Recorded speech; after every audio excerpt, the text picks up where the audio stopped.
Hey y'all, welcome back to the Free Black Women's Library YouTube channel. Thank you so much for clicking on this video. Thank you so much for liking this video. Thank you so much for subscribing to my channel. I am trying to get to 1,000 subscribers by the end of the summer, and I'm hoping that you can help me do that by clicking subscribe. Thank you. Okay, anyway, so let's get into today's video. Today we're talking about episode 7 of the runaway hit series, written, produced, directed, and starring the brilliant, beautiful black star, Michaela Cole, based on a true-to-life experience of Michaela Cole's. We are on episode 7, and episode 7 is called Happy Animals. Happy Animals, okay? So let's get into it. So the episode starts out and we see Terry and Bella and Kwame there in a marketplace, and they are shopping because it is Terry's birthday. Yay! Happy birthday, Terry. So I think Terry's a Cancer, but we'll talk about that later. Anywho, so yeah, they're shopping, they're getting things, they're feeling really festive, they're feeling really jovial. They go to the supermarket, they're getting groceries. Terry thinks she sees Simon in the supermarket, and she does. It is him. And she gets all like ninja and like, I'll be right back. I'm going to check out the cheeses. And she kind of like follows him around, but she doesn't want him to see her. So it's like, what's going on, Terry? Why are you being so sneaky? And Simon acts like he doesn't see her, but it turns out that he actually did. Either way, she loses him, or she sees this guy that she thinks is him. Either way, it's whatever. Nothing comes of that. But at that same time, Kwame is getting grinder texts on his phone, propositions. He's not responding. Arabella's looking at her phone, looking at Twitter. People are asking her to RT things. People are talking about domestic violence, misogynoir, sexism. You know, the typical things. Like, she was already a Twitter star, but now, I guess because of what happened with Zayn and how she went viral with that story, she's even more of a Twitter star and kind of represents something very specific to all her followers. And she's like, oh, it sucks being a woman. And Kwame's just like, girl, if you only knew my life. He still hasn't told her what has happened. He still hasn't told anybody, or so it seems. So anyway, they go to the register, they go to pay. Arabella's card is not working. The cashier gives me like Patty Girl Caribbean store girl vibes, because she's just like no customer service, no nothing. But she does want a selfie with Arabella, which she gets, which she might have regretted later on. And they're not able to get those groceries because Arabella's card is not working. There's no money on that shit. She is broke.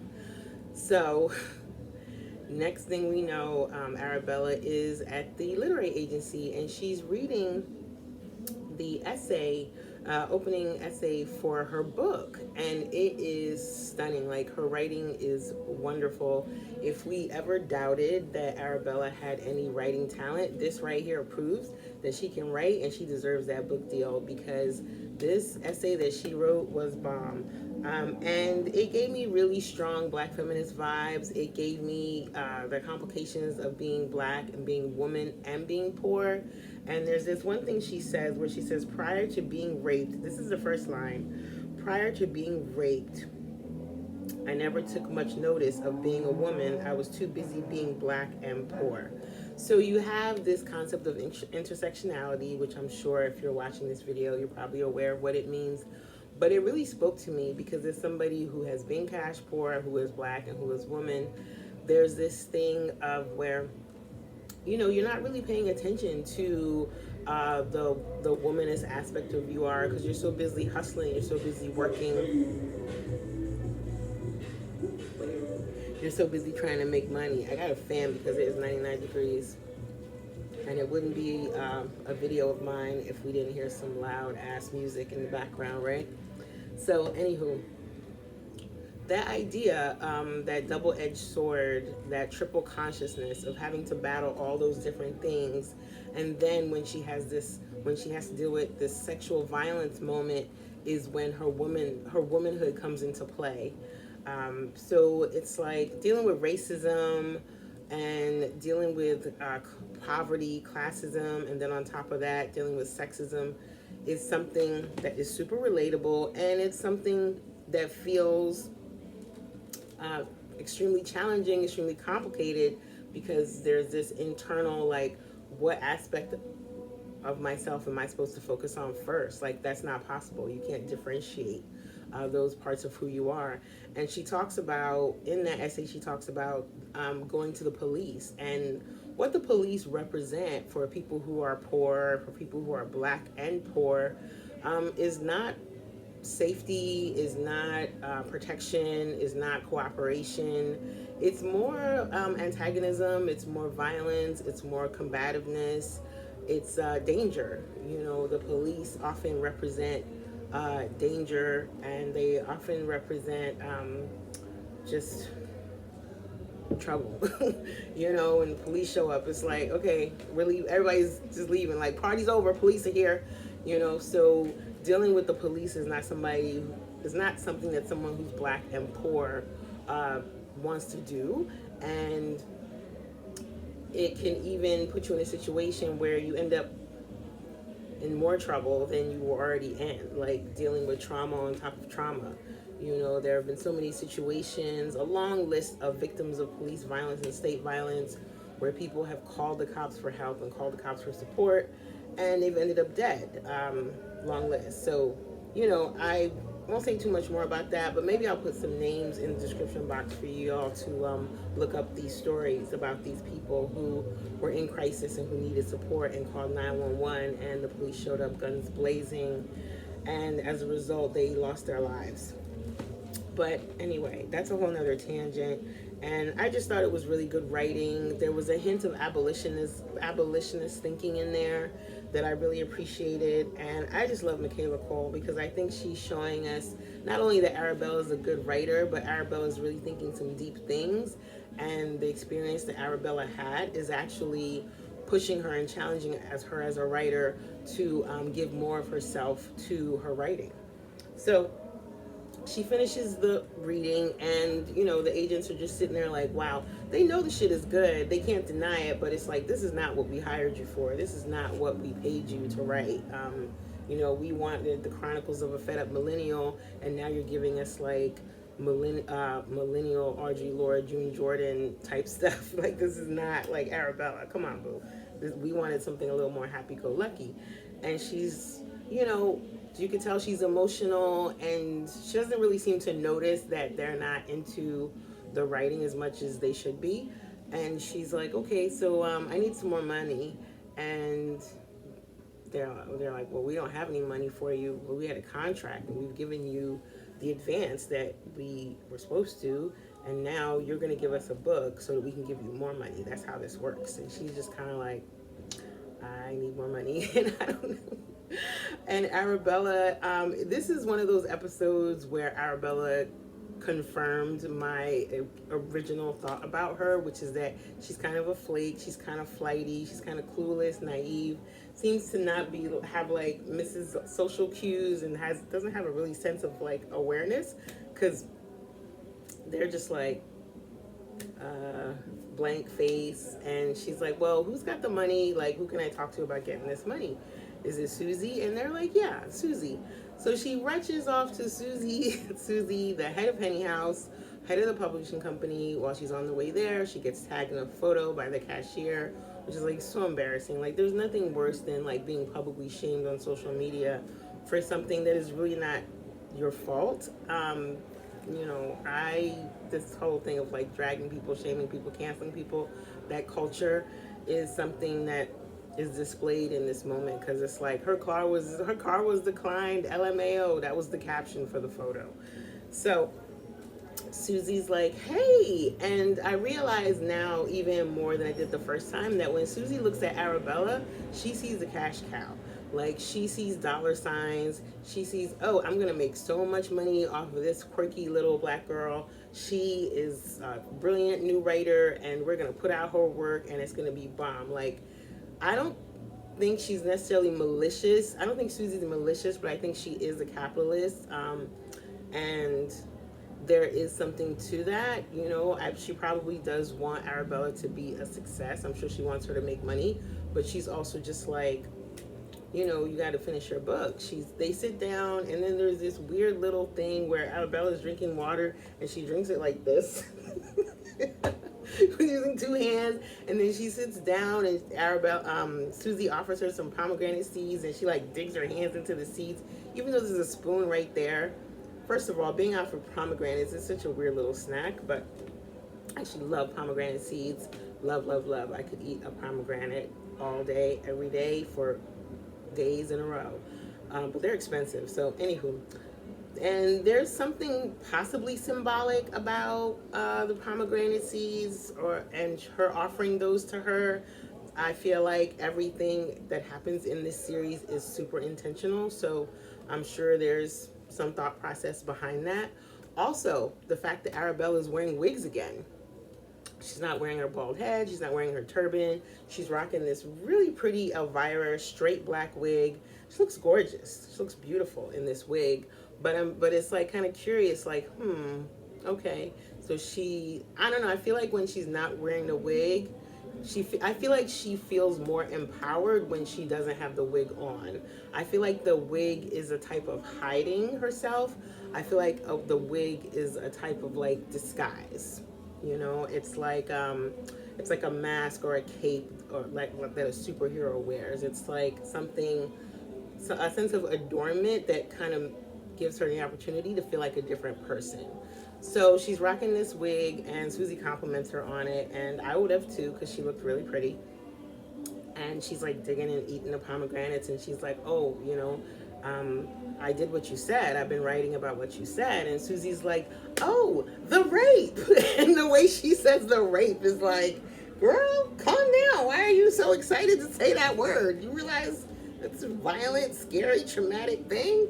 You know, and that's when it became more clear. Like, Susie's just like, oh, you know, there's those whole thing. Like, I have a friend named Rada Blank who came up with this concept called poverty porn, which is where these like publishing companies and film companies, they make a lot of money off of these like tragic stories, especially when a black person or a black family is in the lead and something really horrible happens to them.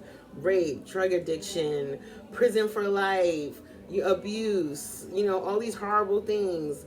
It's like, that's what sells. That was the vibe Susie was giving me. Like, she was giving me like, yes, tragic porn. Give it to me, girl. Give me that rape story. And not really like, oh, how are you? How have you been doing? How's the therapist? What we found you? Are they helping? Are you feeling better? How's your body? How's your mind? Like, none of that. Just the rape. I'm like, okay, Susie, stop. So Arabella's like, yeah, I need some money. I don't have any money. And Susie's like, well, as soon as you finish your book, we can give you the rest of the money. We have a contract, right? And, you know, that's how contracts work. So, yeah, girl, give us that book and you'll get that money, you know? And Arabella's just kind of like, okay, so this is what's happening. And so she needs money. So then she leaves because that doesn't result in anything. And then we move on. Bella ends up with Theo at a place called Happy Animals, and it's a food delivery service, vegan food, and it's a whole brand. And Theo works there. I wasn't excited to see Theo again because I don't like her. I still don't. And Theo's there, and she just recruited Bella to work there, and she gets paid when she recruits people. And when the owner of the company sees Bella, he says, would you mind like doing some branding for us? Now, Arabella already has a strong social media presence. Like, we know that. That's the reason she got the book deal. And she's also gorgeous, and she's also black. And, you know, this vegan Happy Families company, they're giving very white vibes. So I kind of knew what was up immediately when they started taking pictures of her with the t-shirt and the tote bag. I was like, oh, they're using her for her look. She's got a distinct look, and that's going to give them more followers. That's going to get them more attention. It's going to make them seem more diverse. So while they're doing this photo shoot, with Arabella for their marketing campaign, Theo is looking at this graph on her desk. Like, I don't know if you guys peeped this. Sorry, I didn't mean to say guys. I'm trying to break out of that habit. I don't know if y'all peeped that Theodora was looking at this image on her computer screen, and it was a graph, and it had this whole thing. It said data on race and conspicuous consumption, and it was a whole graph breakdown of how much money black people spend on different things throughout the year, how many pounds we spend. You know, they've been doing all this research and all this study on how much. And it had things like frozen vegetables, fruit, non-dairy type milks, cheeses, all these different products. And the products that the Happy Animals company sells were in like red. They were things that black folks don't spend as much money on. So they're trying to get that black dollar. And that's why they're using Arabella's image. That's part of the reason why they're using Arabella's image for this campaign. And Lord knows they're definitely not paying her enough money for that, to be like a whole ass spokesperson. Like, I am sure that whatever little bit of money they put in that envelope was not worth all those demographics they had, like countering those demographics. Period. They were using her, and it was gross, and it was really cringy, and you know, Arabella wasn't hip to it. And so I don't know, she seems really clueless in some ways, and I'm just trying to figure her out a little more, and I have some more thoughts on that for a different video. So she's just about that money. She's like, just give me my money. So then we see this scene with Terry and Simon. Simon, who we haven't seen since way back. You know, been wondering what was going on with him. He's looking fine as fuck, though. I know that, in that suit. Simon looks good. So, you know, Terry's sitting there, and she's actually looking really good, too. And they have some chemistry, but I'm not sure if anything happened between them. So they're talking, and it turns out that Simon called Terry the night that she was out with Arabella, and he said, Arabella's drunk. I don't know, what do you think I should do? Should I leave her? And Terry's like, yeah, go ahead, leave her. She'll be fine.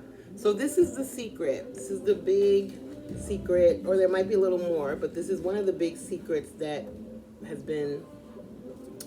they've been hiding since day one, and this is part of the reason why Terry's been acting weird for so long. And you know, Terry's like, oh, this is part of her self-care. These are part of her self-care guidelines for her to only spend time with friends who affirm her, friends who don't trigger her, friends who don't leave her alone in a bar. And Simon's like, you told me to leave her, you know, but I guess we won't talk about that, huh? And Terry's like, well, I'm the one that's being her friend. I'm the one that's taking care of her. I go to meditation with her. I go to yoga. I go to painting. I'm here for her. I'm the friend. Like, she's just like, I'm the friend. Like, I'm the one that's helping Arabella through this. And if you come around, it's going to make her feel like trash because you left her. But we won't talk about how I told you to leave her. And I'm actually not mad at Terry. I don't think it's really Terry's fault. She didn't give Simon good advice, but Simon's a grown-ass man, and he is the main reason Arabella was out that night. So the fact that he left Arabella is not on Terry. It's on him. He wanted to go have sex with his mistress, and he could have put her in a car and made sure she got to the agency, but he didn't. He left her to go get some ass. And for him to be blaming Terry for this is not fair, and I don't like him, and I have some ideas about him later on that I might share in another video. So, anywho, she's like, I got her to quit drugs. She's not doing drugs anymore. And I'm like, oh, okay. That's awesome, because I really want her to stop doing drugs. Like, I really want her to stop doing drugs. So, yeah. And the thing that kind of made me laugh was when Terry was like, it's my birthday, and Simon said, I know, and she said, thanks. I was like, why are you thanking him? He didn't say happy birthday. girl. But either way, you're not allowed to come around to my party, and I just want to make sure you know that. You might have seen the thing on Facebook. It's going to be a big bashment. Everybody's going to be celebrating me, but you cannot come because you are not a part of my self-care plan for my girl. He's just like, fine, I don't care. Bye. He's unbothered, okay? Simon's like, whatever. Whatever, Terry, you're whack. So then we move on and we're at the party and it is cute. Like the party was a low-key vibe. When they played that Burna Boy, I was like, yes. So it starts out where they're all in the kitchen and they're cooking, and this really interesting character named Pastor Samson shows up with this cutie named Jamal. And they come in and Jamal is clocking Kwame, and Kwame's liking him. Turns out that's Kwame's type, his look. But at the same time, Kwame says he's on a break. So he's not really clocking him hardcore. He's just kind of like, yeah, you're cute, but no. So, you know, the party's going on. Everybody's having a really good time. And Kwame tells Terry this story about how he got picked up on his way to school by two guys. One was Greek and one was Egyptian. He had sex with both of them. And that was his first time having sex. And I'm like, that don't sound right. But the way he told it was like he was fine, but that don't sound right. Like, were you molested as a child? How old were you? Who were these men? Was there a conversation? Are you sure it was consensual? He said, and then even he said, that's kind of dark, isn't it? And I'm like, yeah, Kwame, it is. So does that mean you've been raped twice? Hopefully they talk about that a little more. But it's kind of interesting how, you know, we have these experiences sometimes in our lives, and when we go through them, we don't realize how dysfunctional and how toxic and how traumatic those moments are, because sometimes things just feel like, oh, this is just the way it is. You know, there have been times when I was in school, walking to school as a kid or as a teenager, as a young person, where men would be like, hey, come suck my dick in the car, I'll give you $20. Or you know, or I remember this one guy that lived in my building, he kind of like accosted me, like pushed me up against the wall and like felt up my breast. I was like 12, like I barely had an A cup. And you know, and I still remember that, and I still remember like pushing him off me and then going home and just like doing homework. And it was like this, I guess that's that rape culture thing, like normalized sexual violence thing. It was, you know, I think back on it now and I'm like, that was fucked up. You know, I was like 12 years old. And luckily now things are changing and we're having these deeper conversations about these moments and how they can impact a person. But I think there was definitely a time when things happened to kids and people would just kind of like brush it off. Anyway, the party is popping. I love this party. I love Terry's outfit. That orange looks so good on her. That orange bodycon dress. Her hair was looking lovely. And she was just having a good time. They brought the cake out. They sang to her. And it was beautiful. And Terry talked about how she's been to like 4 or 5 auditions in 1 month. And she hasn't followed through on any of them. And you know, the thing I realized in that moment is that Terry's extremely insecure. Terry talks a lot of shit, but she's actually extremely codependent and extremely insecure and afraid. So part of the reason why she probably hasn't told Arabella about Simon calling her that night is because she's afraid of losing their friendship. But hopefully she develops the guts and the trust to just be upfront, because it was not her fault that Arabella got raped. Period. So I know that I've thrown Terry some shade in the past, but I'm not going to do that anymore because I kind of feel like I understand her character a little more from watching this episode. I know that some people actually like her less after watching this episode, but I'm the opposite. So you tell me what you think. How are you feeling about Terry these days? Anywho, so they bring out the cake, she blows the cake, they do this like little back and forth, and it was really beautiful. And then they're talking, and they take some pictures, and Arabella hides some chicken behind her back, and Pastor Sampson and the other folks that are there are like, why are you hiding the chicken? And Terry tells them about her new job. And it's not a shade. She seems like she's genuinely proud of her. Like, look at my girl. She's like on Instagram. She got a job making money. They're paying her just so she can say shit on their Instagram. Like, how cool is that?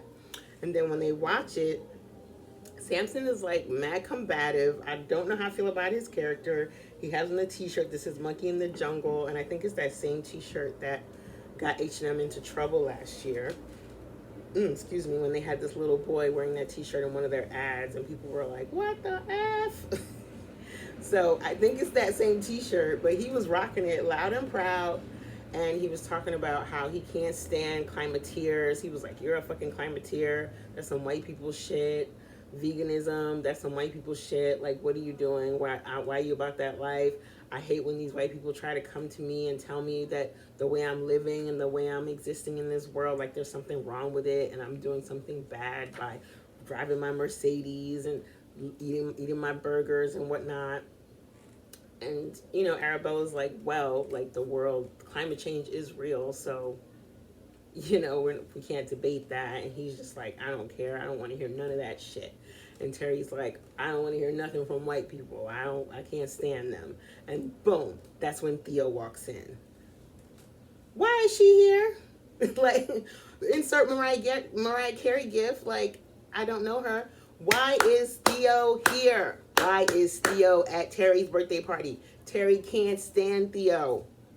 Arabella, why did you invite Theo to Terry's birthday party?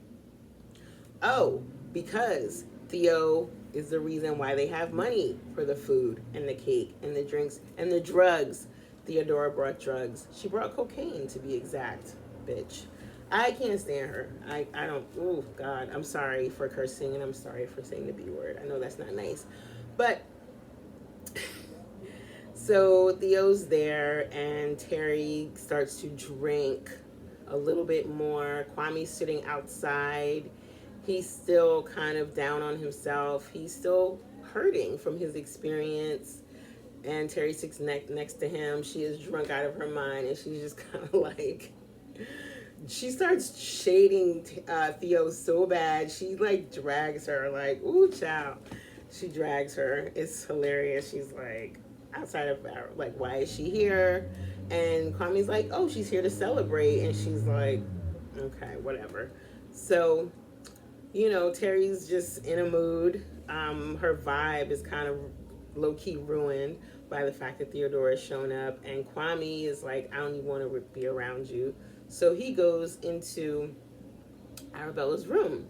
And while he's in Arabella's room, Jamal and Arabella and all of them are on the dance floor, the music, everybody's looking cute, getting it in. And Jamal's like, oh, I gotta use the bathroom. And so Arabella sends him to the bathroom, which is really her room. He wants to go to the bathroom. She sends him to her bedroom. She gives him directions to go to her bedroom. He winds up in her bedroom with Kwame.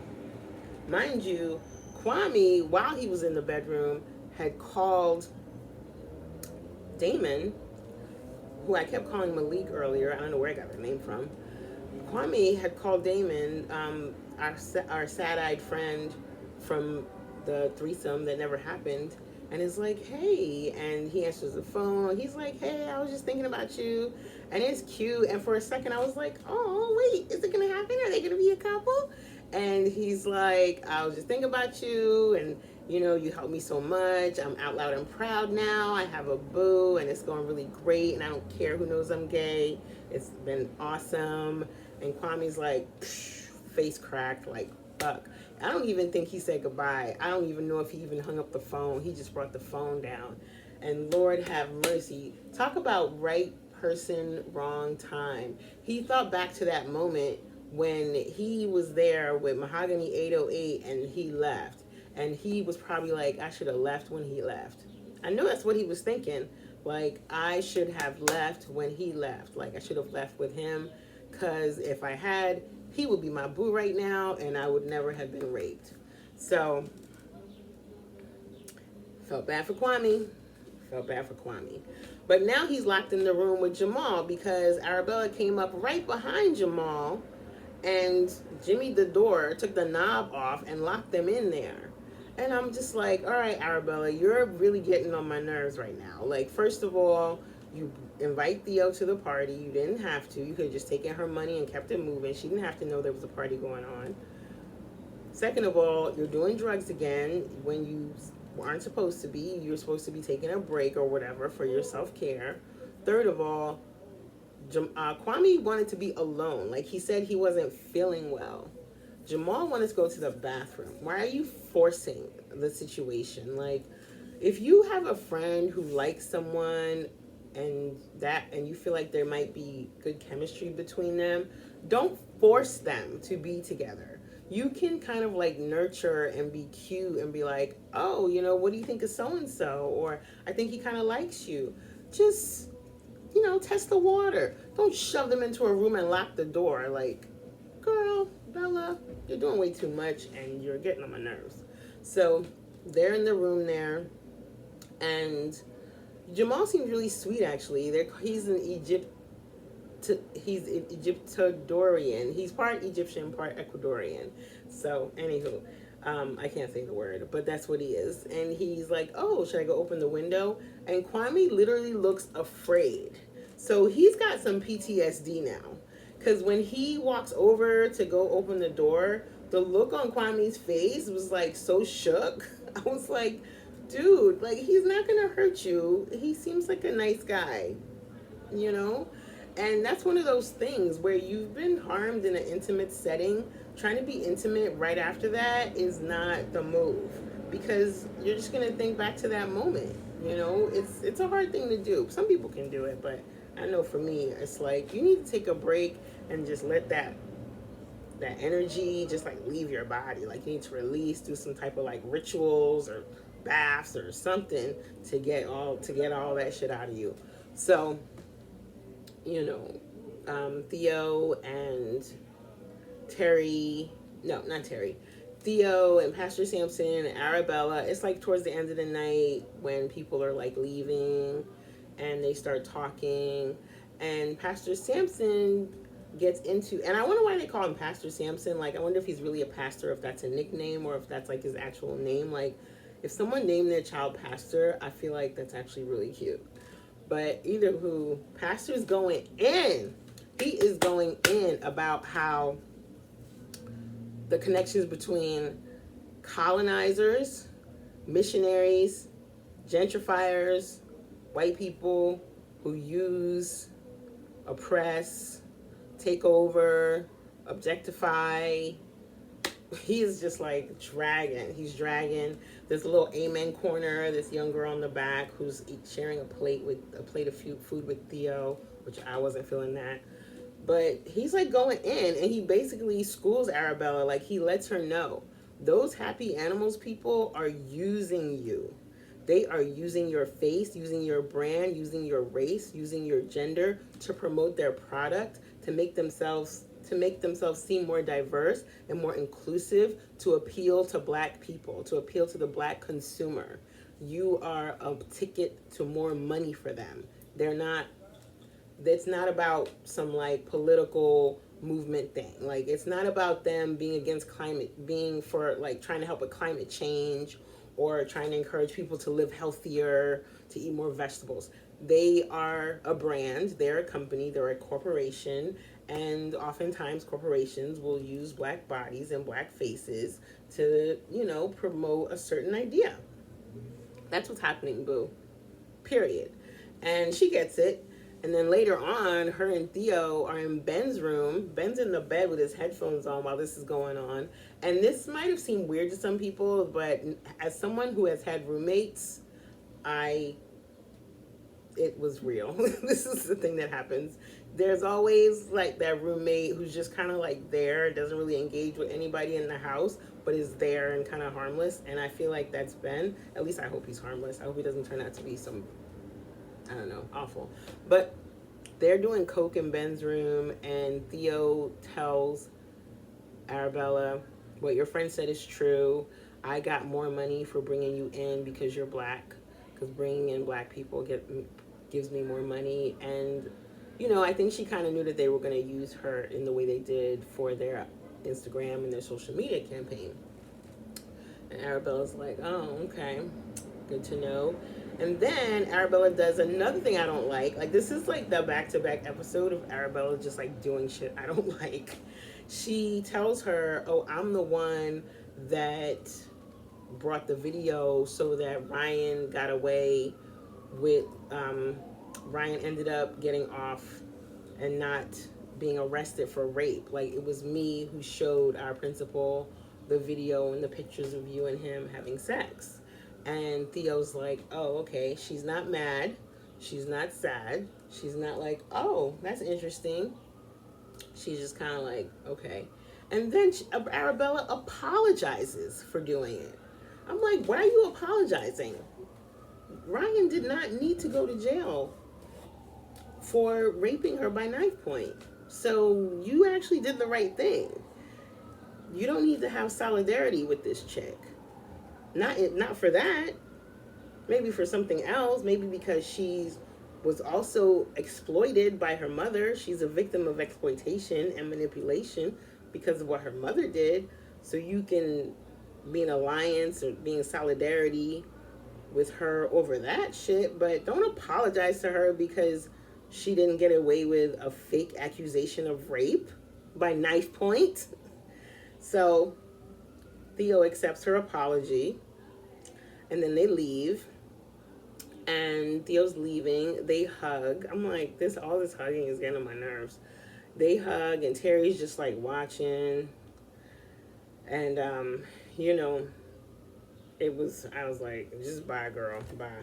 So she leaves, and you know, there's this whole thing where Terry's like, where's Kwame? And Arabella's like, oh, he's in the room with Jamal.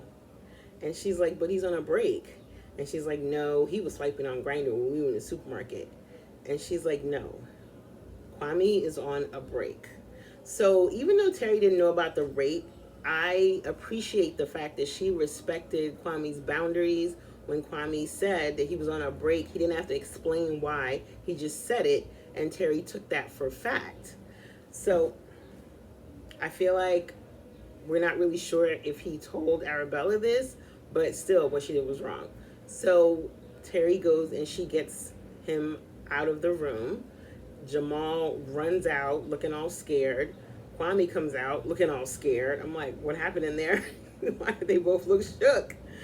And Kwame's about to go off on Arabella until Terry pulls him into the bathroom. They go and sit on the tub and they talk.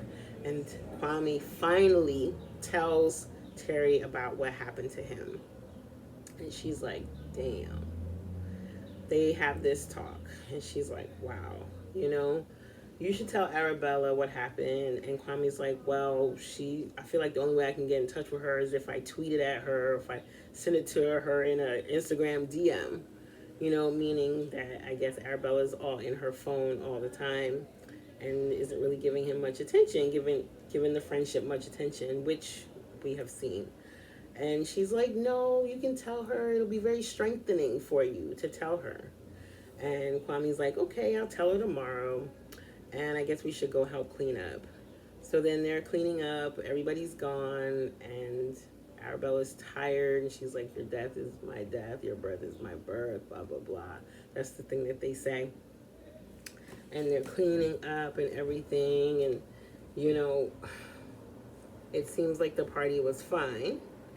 And then it's the next day. And Arabella's back at Happy Animals, and she's going to do a live. She's supposed to be doing a live where she's talking about the product. And she's talking about Happy Animals and climate change and veganism. And she's like, this chicken is real, my hair is not. She pulls off the wig. She pulls out her bag, takes a box of chicken out the Happy Animals bag and starts eating with the bald head, and the comments, the likes, she goes viral again. Bald black girl eats fried chicken on live. That's what that shit said. I was like, girl, you are a mess. So that's it. That's it. That was the episode. That was the episode. So, you know, I am going to share my 4 hurts, my 4 heels, and my favorites. Right. I talk about how Bella's kind of clueless. I talked about all that already. And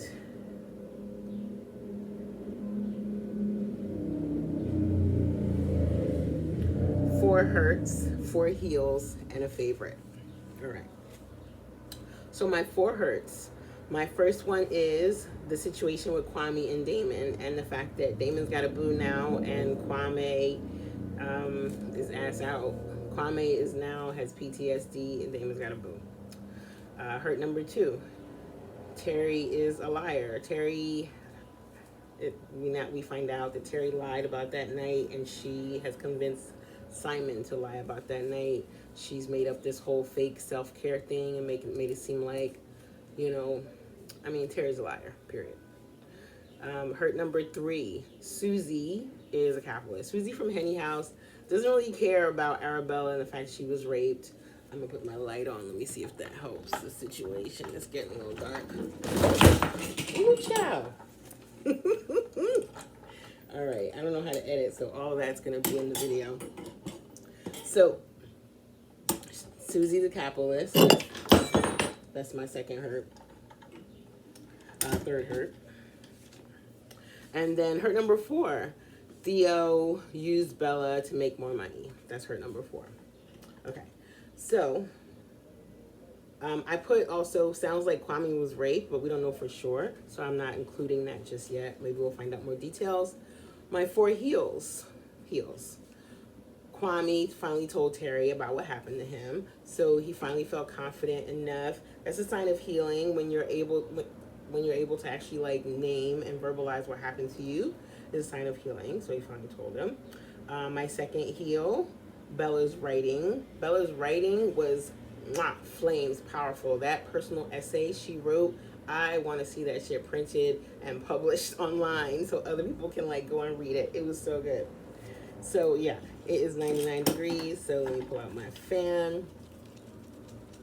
My third heel is the party. The whole party vibe was bomb. I am missing the days of house parties, being up all close with people, drinking, talking shit, dancing close. Corona be damned. Corona be damned. When are we gonna have house parties again without masks and whatnot? Oh my goodness. So that party was a vibe. It was a healing vibe. And then my heel number 4, Bella making a complete fool of that Happy Animals company by eating that fried chicken on their live. Now, that was a heel. She just turned them into a joke. And I'm assuming that she got the money first, but even if she didn't, it doesn't matter. She played them, and they deserve it for trying to use her. Because Lord knows they weren't paying her enough for all of that shit. Now, my favorite. I do 4 hurts, 4 heels, and a favorite. My favorite thing, in case you haven't guessed already, is the personal essay that she wrote. I've said that enough times, but I think it just captured a lot of the complications of being Black and woman and poor, and living in a society that gives you these triple modes of oppression that you're dealing with, these systems that you're dealing with, and you're looking for safety, you're looking for protection, you're looking for sustainability, appreciation, love, nurturing, all that stuff, and it's hard to find when you have a combination of those 3 things going on. But Bella has found it, and she wrote about it, and she talks about the silent screams, and she talks about the different things that women are going through all over the world, the many things women are going through all over the world, and how they're going through things that are so much worse than what she's going through. So is she allowed to feel pain? Is she allowed to complain about the things she's going through when there are girls who are being raped repeatedly, when there are women who are eating garbage for dinner? Am I allowed to still talk about my life? And that to me is connected to the concept of intersectionality, which is why I consider it kind of like a Black feminist essay. So that's it. I'm done. Leave me a comment. Let me know if anything hurt you in this episode. Let me know if anything healed you. Let me know what your favorite thing was. I also love Terry's orange dress, as I said before. And let me know what you think about the series so far. And are you Team Terry, like, or are you one of those people that can't stand her? All right, I'll talk to y'all later.